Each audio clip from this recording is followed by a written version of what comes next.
मैं एक तलाकशुदा महिला हूँ। मेरी बेटी पढ़ाई में बहुत होशियार थी, लेकिन 10वीं होते ही मेरे पति ने उसकी कस्टडी अपने हाथ में ले ली। शुरू में अपनी बेटी से घंटों फ़ोन पर बात करती, पर धीरे धीरे यह बातें भी बंद हो गई थी। मुझे लगा शायद पढ़ाई के कारण व्यस्त हो गई होगी, पर एक दिन उसे बाजार में देख मेरी आंखें फटी की फटी रह गई, क्योंकि वह 7 महीने की गर्भवती थी, जो सब्जी का मोल भाव करते किसी अनजान महिला के साथ खड़ी थी। वह तो अभी बस 17 साल की ही थी। मैं जब तक उसके पास जाती तब तक वह उस भीड़ में कहीं खो गई थी। मैं अपने मन को समझाने की कोशिश कर रही थी कि वह मेरी बेटी नहीं हो सकती। उसी समय मैंने अपनी बेटी का हालचाल जानने अपनी बेटी को फ़ोन किया तो वह स्विच ऑफ था। जब मैंने अपनी तलाकशुदा पति को फ़ोन किया तो वह बार बार मेरा फ़ोन काट रहा था। मजबूरन मुझे अपनी ससुराल जाना पड़ा। वहाँ जाते ही मेरी सास, पति और उसकी दूसरी पत्नी मुझ पर बरस पड़े कि तुमने ही अपने बेटे को संस्कार अच्छे नहीं दिए। मेरी बेटे की कुछ और जानकारी दिए बिना उन्होंने मुझे वहाँ से धक्के देकर बाहर भगा दिया। मेरा नाम अनीता है। मैं पढ़ी लिखी ज़माने के साथ खुद को अपडेट करके चलने वाली औरतों में से हूँ, पर मेरी शादी पुराने विचारों और घिसी पिटी ज़िंदगी के साथ समझौता करने वाले परिवार में हुई थी। जब मुझसे पति की प्यारी पत्नी और उसके चरणों में रहने की बात कही जाती तो मैं बराबर का अधिकार मांगती।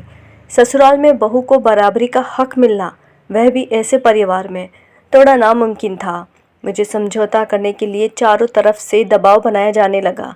हर औरत अपनी शादीशुदा ज़िंदगी को बचाने की कोशिश करती है, मैं भी कर रही थी। बार बार एक औरत का अपमान, उसे अपने विचारों और उनके घर के हिसाब से ढालने का प्रयास। मेरी ज़िंदगी का उसूल था कि समय के साथ आगे बढ़ो, रिस्क लो और अपने आप को बदलो। यहाँ मेरा मतलब उन संस्कारों, मर्यादा या रीति रिवाज से है जो किसी व्यक्ति की आज़ादी, अधिकार, सम्मान, शारीरिक या मानसिक स्वास्थ्य को नुकसान पहुँचाते हैं, चाहे वे कुछ भी हो। मेरे ससुराल वाले मुझे अपने पति के चरणों में रखना चाहते थे। मेरे जीवन को पति नामक पुरुष को समर्पित करना चाहते थे। वह पति जो मुझ पर गुस्सा कर सकता था, मार सकता था, जब चाहे मेरे शरीर को नोच सकता था। उसके बाद उसी के पूरे परिवार की सेवा करते हुए एक मूक बधिर नौकर रूपी पत्नी बनकर, जो मुझे ताने देते, मेरा मानसिक शोषण करते। हाँ, एक ऐसे ही शादी को बचाने की कोशिश करती रही, लगभग 5 साल तक मूक बधिर बनकर। असल में एक औरत की ही परीक्षा होती है कि आप में कितनी सहन शक्ति है। यह सहन शक्ति मुझे मेरे पीहर वालों से मिली थी, जो हर बार मुझे एक कमज़ोर औरत होने का एहसास दिलाते। छोटे बच्चे के साथ अकेले जीवन बिताना मुश्किल होता है। यह शब्द कि यहाँ से चली गई तो कहाँ जाएगी, इनडायरेक्टली कि आपका पीहर का घर तो छूट चुका है। मैं ज़िंदगी भर अपनी ज़िंदगी के फ़ैसले अपने पति को करने नहीं दे सकती थी। मैं खामोशी से नौकरी ढूंढती रही। लगभग 7 महीने बाद मुझे एक अच्छी नौकरी मिल गई, जो मेरे ससुराल से काफ़ी दूर थी। नौकरी मिलते ही मैंने अपने पति से तलाक ले लिया। उस तलाक ने सारे रिश्ते तोड़ दिए। मेरे सामने ही मेरी तस्वीरें, हर याद को जला दिया गया। उस समय मेरी बेटी 4 साल की थी। बच्चे को पाने के लिए उन्होंने मुझ पर केस किया, लेकिन मैं जीत गई। मेरे सास, ससुर और पति भी महीने में या फिर कभी 2-3 महीने में मेरी बेटी से मिलने आते, उसे फुसलाने की कोशिश करते, उसे सुनहरे सपने दिखाते। वह छोटी थी, उसे ये सारी बातें समझ नहीं आती थी। उसे बस अपनी माँ की आवश्यकता थी, एक माँ जो उसके साथ थी, उसके साथ खेलती, उसका ध्यान रखती, उसकी गलतियों पर डांटती और रूठने पर मनाती। पर वो लोग उसे आसमान की तारे दिखाते रहते। समय के साथ उसकी इच्छाएं भी उन तारों को पाने की होने लगी। सच कहूँ तो ये वो तारे थे जो दूर से ही अच्छे लगते हैं, पर पास जाने पर वह जलाकर भस्म कर देते हैं।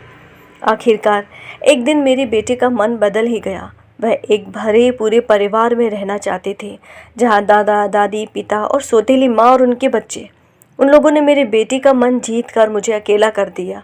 हर शनिवार या रविवार को अपनी बेटी से मिलने जाने लगी। थोड़ा समय बाद तो कोई ना कोई बहाना बनाकर मुझसे मिलने ही नहीं देते, इसीलिए हर दिन फ़ोन पर बात करने लगी। पर धीरे धीरे दिन सप्ताह में और ये सप्ताह से महीने, इस बार 5 महीने हो चुके थे। मेरी बेटी ने जब यह कहा कि अभी मेरे बोर्ड है, आप फ़ोन मत करना, उसकी यह बात मुझे चुप तो गई थी, पर अपने दिल पर पत्थर रख कर शांत बैठ गई। पर इस दिल का क्या करती, उसकी कमी मुझे हर पल खाई जा रही थी। दूर थी पर माँ थी। उसका साथ कैसे छोड़ देती। मैं रोज़ शाम को ऑफिस ख़त्म होने के बाद बाजार और मंदिर जाती, एक आशिक की तरह सड़कों पर आवारागर्दी करती, इस उम्मीद से कि एक बार मेरी बच्ची मुझे दिख जाए। इतने समय से फ़ोन पर बात होते हुए भी मुझे उसने कभी अपना स्कूल का नाम नहीं बताया। एक दिन मेरी मेहनत सफल हो गई, पर उसे गर्भवती देख मेरे पैरों तले ज़मीन ही खिसक गई। 2 साल पहले तक वह इतनी मासूम और शरारती लड़की थी, पर यह सब देख मेरी आंखों पर यकीन ही नहीं हुआ कि वह मेरी बेटी थी, और एक पल में ओझल भी हो गई। उसी बाजार में मैं फिर से रोज जाने लगी ताकि वह मुझे फिर से मिले। एक दिन वह मेरे बिल्कुल पास थी, मैं उसे अपनी बाहों में लेना चाहती थी। ऐसा सोचकर मैंने उसे मुस्कुराकर कहा, राधिका।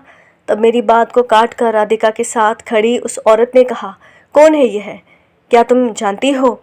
राधिका ने जवाब दिया, यह हमारे पड़ोस में रहने वाली आंटी है। उसकी ये बात सुन मुझे बहुत बुरी लगी, पर कहते हैं ना, जो होता है अच्छा ही होता है। मैं भी राधिका की पड़ोसी ही बनी रही। वह औरत राधिका की सास थी। उसे घुल मिल कर बातें करने लगे। जब वह राधिका की माँ की बुराई करती तो मैं भी मिर्च मसाला लगाकर राधिका की माँ यानी मैं खुद अपनी ही बुराई करती। मैं रोज़ उनसे मिलने लगी थी, जिससे मेरी और राधिका की सास की अच्छी पटने लगी। मेरा उनके घर आना जाना शुरू हो गया। तभी एक दिन मेरी बेटी का सच सामने आया। राधिका की सास बोली, अब क्या बताऊं भाभी जी, इस राधिका और उसके होने वाले बच्चे के कारण हमारा और मेरे बेटे की ज़िंदगी बर्बाद हो गई। अभी इसी साल वह कॉलेज में आया है। अब कब तो उसकी पढ़ाई पूरी होगी और कब उसकी नौकरी लगेगी। तब तक हमें ही जच्चा बच्चा की रोटी का जुगाड़ करना पड़ेगा। अब राजू के पापा की कोई फैक्ट्री तो है नहीं जो खूब कमाते हो। अब हमारी एक छोटी सी किराने की दुकान है जिससे गुजर बसर चल रही है। लड़कों के साथ मौज मस्ती करनी ही थी तो थोड़ी सेफ्टी रख लेती। बस ऐसे ही मुंह उठाकर चले आते हैं। अब लड़का है गर्म खून का, लेकिन इसे तो समझदारी रखनी चाहिए। बहक गई लड़के के साथ। मैंने राधिका की सास से कहा, फिर इसके आगे की पढ़ाई? राधिका की सास के तेवर थोड़े और चढ़ गए।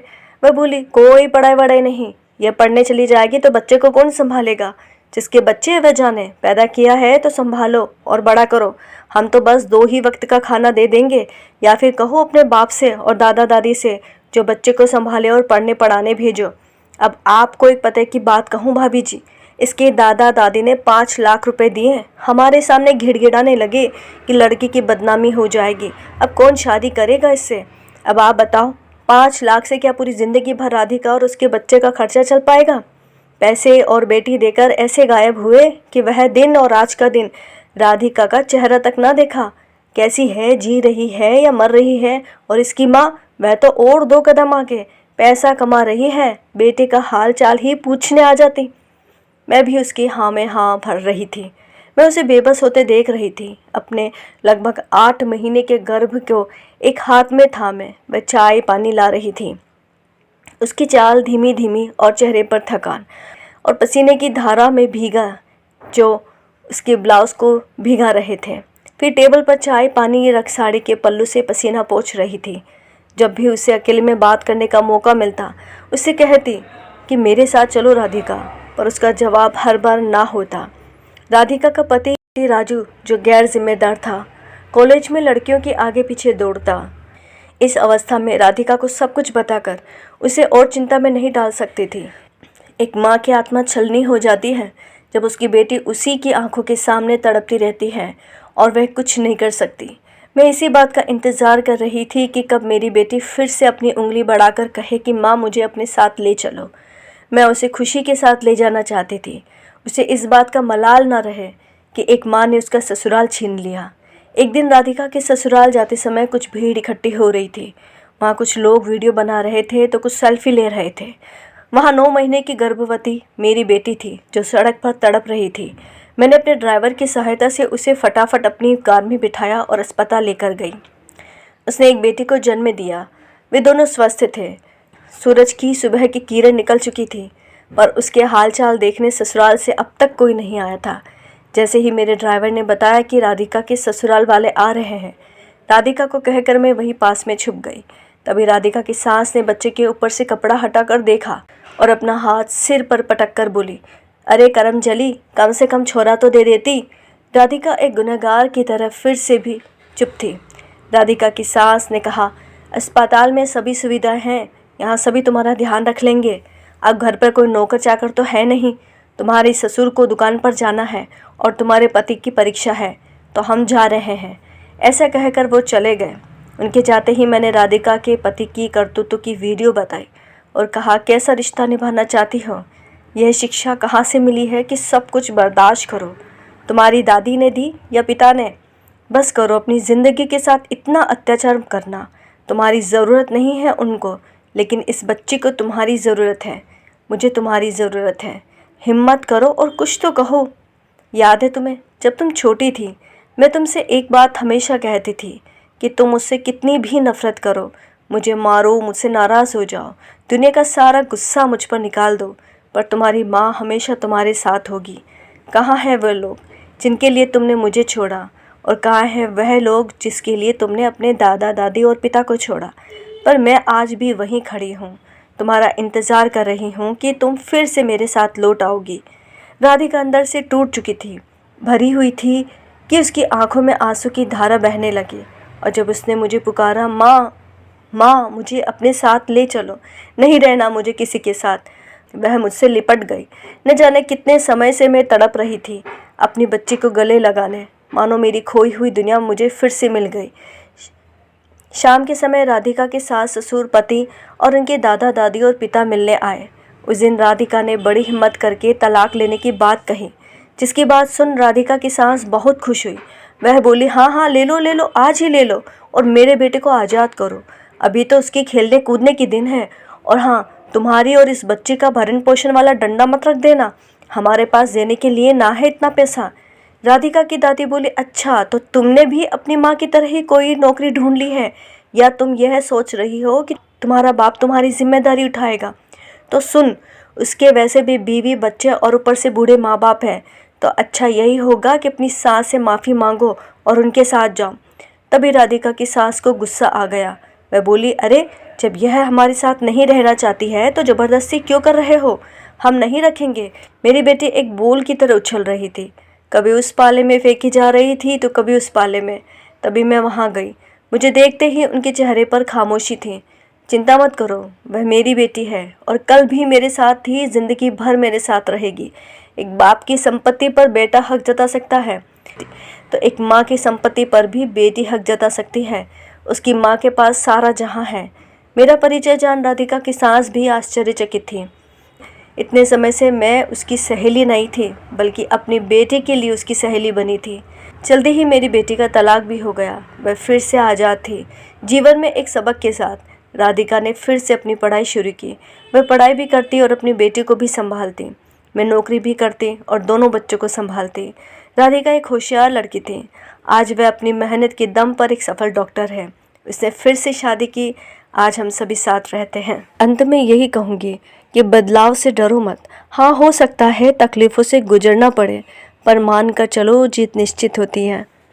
जब एक बेटा कई गलतियां करने के बावजूद भी उसे उसके माता पिता अलग नहीं कर सकते, तो क्यों एक बेटी के गलती करने पर उसके माँ बाप उससे हमेशा पीछा छुड़ाने की कोशिश करते हैं? ज़रा सोच कर देखिए। यदि ये कहानी आपको अच्छी लगी है तो please like, share and subscribe my channel. Thank you.